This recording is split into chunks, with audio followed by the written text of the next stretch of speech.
రాముని సన్నిధి సుఖమా అంటే రాముని సన్నిధి సుఖం కానీ నిధి సుఖం కాదు అని చెప్పాడట. ఆ సందర్భంగా పాడిన పాట అద్భుతమైన పాట. బంటురీతి కులం ఇమ్మన్నాడు కానీ డబ్బా కన్నదని చెప్పాడు మహానుభావుడు. ఒక్కసారి త్యాగరాజ స్వామి వారికి అందరూ చెప్పడం.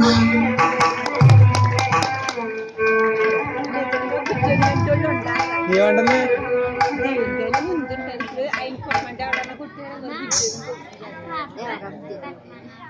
ఏంటి పెడదాం.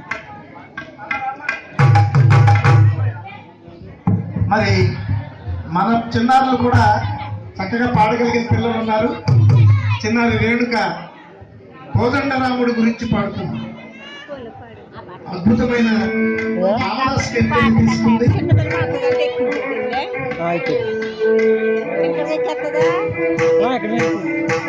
అద్భుతమైన చెప్పండి.